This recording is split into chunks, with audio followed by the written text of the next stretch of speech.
ان میں سے بعض خطبے جناب قاسم نے جنگ کرتے ہوئے رجس کے طور پر پڑھے ہیں اور ان خطبوں کے جملے پڑھے ہیں اور ان کو کفار کو یعنی لشکر یزید کو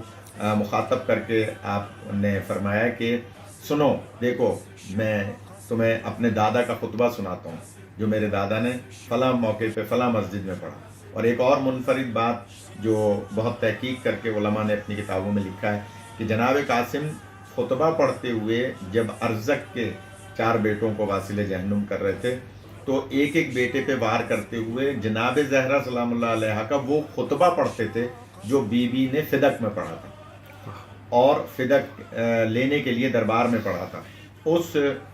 خطبے کے جملے پڑھتے تھے. تم نے میری دادی کو جھٹلایا, آؤ مجھ سے لڑ کے دیکھو. تم نے میرے دادا کی بات کا حق غصب کیا, آؤ مجھ سے لڑ کے دیکھو. اور اس وقت ایک ایک وار میں اس طرح سے 2 حصوں میں کرتے تھے جیسے مولا علی علیہ السلام اپنے دشمن کو سیدھا مارتے تھے تو 2 حصوں میں کرتے تھے,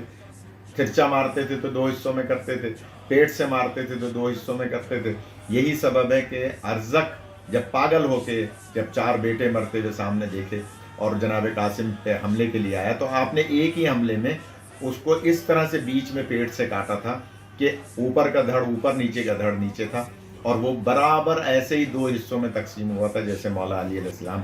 اپنے قاتلوں کو جو آپ پہ حملہ کرنے آتے تھے ان کو قتل کرتے تھے تو 2 حصوں میں تقسیم کرتے تھے. تو جناب قاسم